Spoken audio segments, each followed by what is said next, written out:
मित्रों नमस्कार, मैं Anand Raj, chief office superintendent central railway आप सबका स्वागत करता हूं। मित्रों, आज हम लोग बात करने वाले हैं कि कभी रेल कर्मचारी अगर किसी दूसरे डिपार्टमेंट या रेलवे का फॉर्म भरता है तो उन्हें किन परिस्थितियों में एनओसी मिलता है, साथ में उन रिजिग्नेशन और टेक्निकल रिजिग्नेशन इन दोनों में क्या अंतर है, इसमें हम लोग आज चर्चा करने वाले हैं। मित्रों, जो भी रेल कर्मचारी अगर किसी पोस्ट के लिए अगर फॉर्म भरते हैं तो उन्हें फॉर्म भरते समय ही अपने डिपार्टमेंट से एनओसी लेने की आवश्यकता होती है।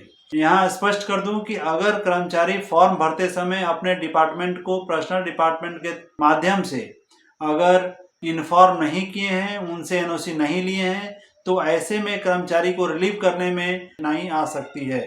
इसलिए सभी कर्मचारियों से अनुरोध है कि आप जब भी कोई फॉर्म भरते हैं तो आप अपने डिपार्टमेंट को पर्सनल डिपार्टमेंट के माध्यम से इन्फॉर्म करें, उनसे एनओसी लेकर के ही फॉर्म भरें। आप ये जानते हैं कि पूरे साल में आप कोई भी 4 फॉर्म भर सकते हैं। जब भी आपका कोई नोटिफिकेशन आता है तो आप उससे पूरे नोटिफिकेशन को पढ़ें।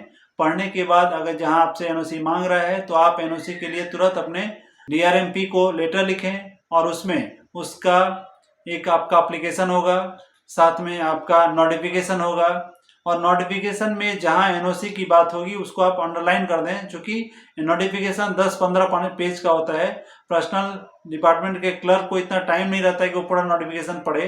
तो आपसे अनुरोध है कि आप जहां जहां एनओसी कब कब चाहिए और जो जो आपके उस क्राइटेरिया को फुलफिल कर रहा है उसको आप अंडरलाइन कर दें ताकि उसे पढ़ने में आसानी हो।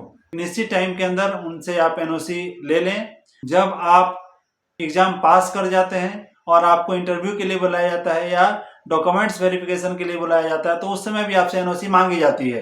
तो उस समय भी आपका कर्तव्य है कि आप पर्सनल डिपार्टमेंट को पूरा एक लिखित आवेदन में और साथ में जो आपको एनओसी मिली थी उसका कॉपी लगाते हुए डीआरएमपी को एक लेटर लिखें जिसमें ये बताएं कि आपने एनओसी फॉर्म भरते समय आपने एनओसी ली थी और अभी आप उसमें सेलेक्ट हो चुके हैं। उसके लिए आपको अपना जो रिजल्ट है उसको भी उसके साथ अटैच करना पड़ेगा। आपको ये बताना पड़ेगा कि आपका इंटरव्यू डॉक्यूमेंट्स वेरिफिकेशन इस तारीख को है, एनओसी की मांग करें। पर्सनल डिपार्टमेंट आपको नोट पुटअप करेगा और आपको अप्रूवल लेकर के आपको फिर से एनओसी इशू करेगा और वो एनओसी लेकर के आप अपने डॉक्यूमेंट्स वेरिफिकेशन के समय आप जा करके दिखा सकते हैं।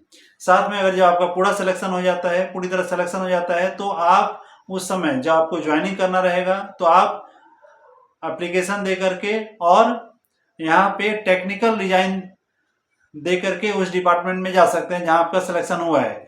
यहाँ ध्यान रखें कि आप यहाँ टेक्निकल रिजाइन तकनीकी त्यागपत्र दे रहे हैं। तकनीकी त्यागपत्र का मतलब ये होता है कि आपका लीन जो है वो 2 साल तक इस डिपार्टमेंट रेलवे जो अपने पास रखेगी। अगर विशेष परिस्थिति आती है तो 1 साल और बढ़ा सकते हैं, मतलब 3 साल आपका लीन जो है वो रेलवे डिपार्टमेंट जो है आपके यहाँ रखेगी।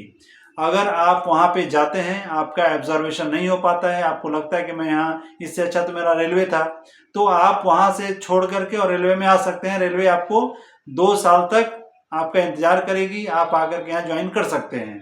जबकि त्यागपत्र में होता है कि कर्मचारी अगर जिस पोस्ट पे कार्यरत है अगर उस पोस्ट से वो त्यागपत्र दे करके दूसरे डिपार्टमेंट में जाता है तो वैसे में वो अगर वहां से पुनः रेलवे में आना चाहे तो वो रेलवे में नहीं आ सकता है।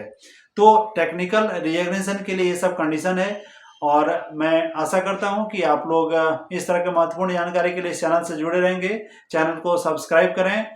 वीडियो अच्छा है तो लाइक और शेयर जरूर करें। धन्यवाद मित्रों, बहुत बहुत धन्यवाद।